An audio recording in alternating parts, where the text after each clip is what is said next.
It was the best of times. It was the worst of times.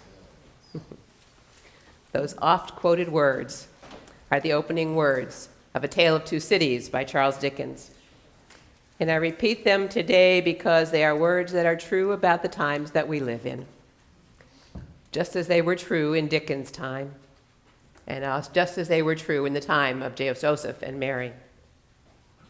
It was and it is the best of times, and it was and it is the worst of times. Today, as we celebrate the fourth Sunday of Advent, we look at the candles that have been lit, the candles of hope and peace and love and of joy. I want to ask you all to remember that in these times there is much to celebrate, and that this is always true, that there is always much to celebrate. No matter how bad the times may seem, no matter how much worse we think the times may become, there is always much to celebrate. The Christmas message is that God is with us. Lord Emmanuel, God with us. No matter how many Grinches may try to steal our Christmas, no matter how many negative forces may try to rob us of the hope and the peace, the love and the joy that God intends for us, nothing can take from us that which is good and true and pure and lovely and gracious. Jesus was born into a world in which tyranny reigned everywhere, where poverty and hunger and suffering was overwhelming for all but a very few. When you look at the time of Jesus realistically, you might easily think that it was the height of foolishness for Mary to sing for joy the way that she did at the announcement of the angel. For what was there to celebrate in Judea 2,000 years ago? And what is there today, here in the Kennebunks, here in the United States, here in this world, to celebrate? People we love get sick or die. Our security is continually threatened. Our future, our children's futures are uncertain. And around the world, millions starve in the midst of plenty. It was then and is now the worst of times. But my friends, it was then and is now also the best of times. And I say that because the spirit that took hold of Mary and conceived within her a child is here today. The Spirit working in Mary brought forth life and light to the world in the person of Jesus. And that light, that life cannot be destroyed, no matter how bad the times are. That life and that life often appears stronger the worse things seem to get in the world. The Grinch who stole Christmas in the Dr. Seuss story tried to steal Christmas by taking from the villagers all their Christmas decorations, all their trees, all their presents, all their food, all the exterior things that they enjoyed so much about Christmas. And yet, Christmas continued despite this theft. Why? Because the villagers had Christmas inside them. As it was with the villagers in Hootown, so it was with Mary and Joseph, with Elizabeth and Zechariah. And so it is, and so it can be today for us. Do you have Christmas inside you, in your heart? There's a story I read to which some of you may be able to relate, about a woman's remembrances of her grandmother, Gigi. At the time of her grandfather's death at 90 years of age, her grandparents had been married for over 50 years. Gigi felt the loss deeply. The central focus had gone from her life. So she retreated from the world, entering into an extended period of mourning. Her grieving lasted nearly 5 years, and during that time, her granddaughter visited her every week or two. One day, she visited Gigi, expecting to find her in her usual state of quiescence. Instead, she found her sitting in her wheelchair, beaming.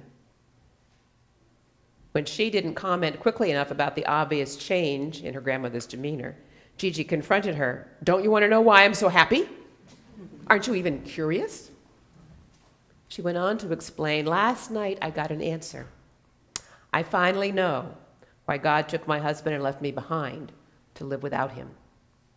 Your grandfather knew that the secret of life is love, and he lived it every day. He had become unconditional love in action. I have known about unconditional love, but I haven't fully lived it.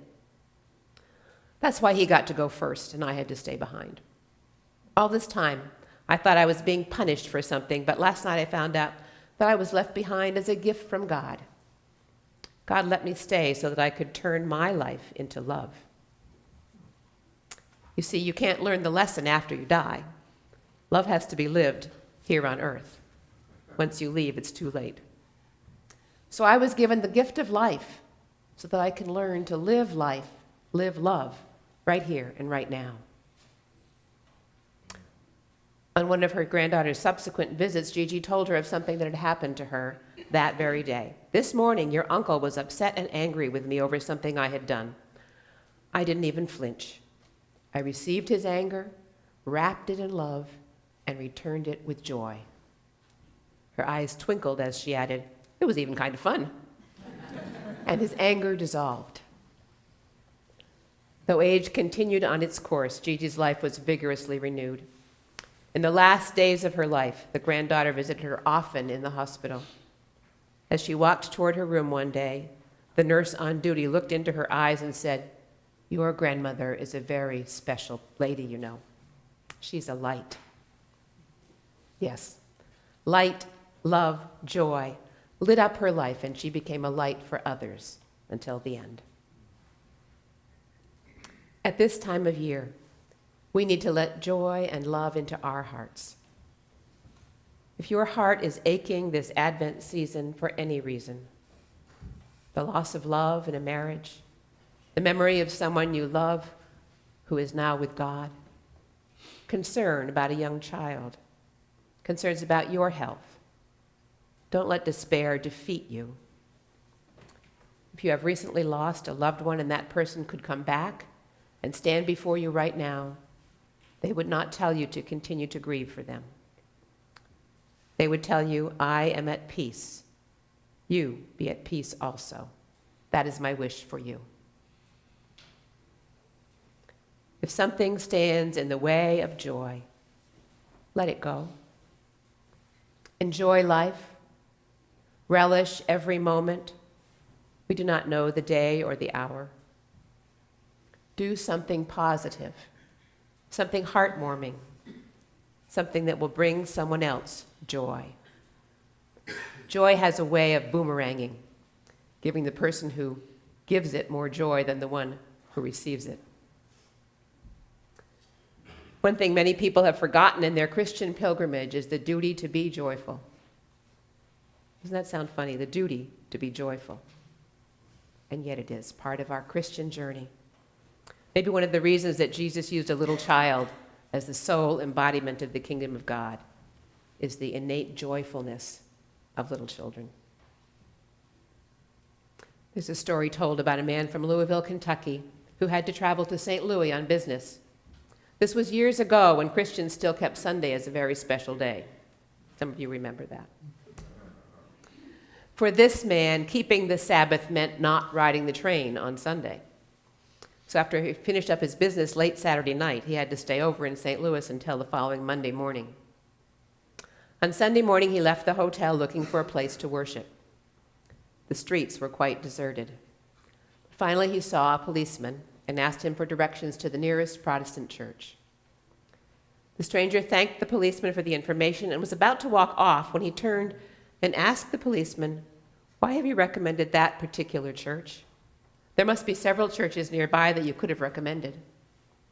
The policeman smiled and replied, "I'm not a church man myself, but the people who come out of that church are the happiest looking people in St. Louis. I thought that would be the kind of church you would like to attend." Where is Christmas to be found? Christmas is found wherever there is caring and sharing. And caring and sharing, my friends, exists all around us. Nobody and nothing can steal it from us, even if we live in the worst of times. God chooses to dwell in the midst of his people.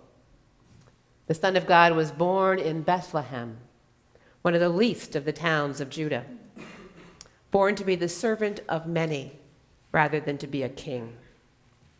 He spent his time with ordinary people. He healed and he helped those whom others had ignored. The Spirit of Jesus, the true spirit of Christmas, is alive this year, everywhere. So very many people are giving birth to hope and love and peace and joy. So many are giving birth to Jesus Christ in so many different ways. It is in the person of Jesus that God himself moved into the human scene to live with us. In our first reading, we heard about King David, who had finally built a home of his own, and now he felt guilty that he hadn't built a home for the Ark of the Covenant, a permanent home for God. But God's response was, "No, I will build you a house." The reason that God needed no house from David is that God's dwelling place was the people that he was forming through David, through the people of Israel. It was with these people, in and through these people, that God was to live. It had nothing to do with a place, but with a people, the house of God.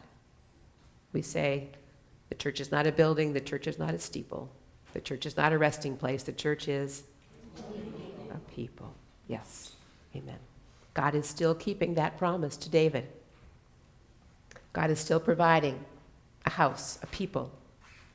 By his Spirit, he is still calling people into the family of God. In this family, God lives. The people of faith are still the house of God. Our readings remind us that pure joy is joy in God as its source and its object, like a circle. God gives joy to us, and we return it to God. And God continues to make his home with new generations of believers. It is God's will for us to be joyful, to pray continually, and to give thanks to God in all circumstances. Psychiatrist Elizabeth Kubler-Ross speaks movingly of a really sad situation, visiting a child's barracks in one of the German death camps after the Second World War. She had expected to see evidence of horror, but instead, what she saw was the walls covered with drawings of butterflies, the universal symbol of joy. For those of us who are adults, one of the things that makes Christmas so joyful is seeing the wide-eyed expressions of wonder on little faces, because children know about joy in the midst of whatever may be going on in their lives. Somehow we adults lose that awe and wonder along the road to grown-uphood. This Christmas, I invite you, ponder the events around you. Consider what God has done. Consider God's very great promise to us. Accept God's commands and act on the promises, and you too will give birth to Jesus in this world. May joy be yours this Christmas season. Amen.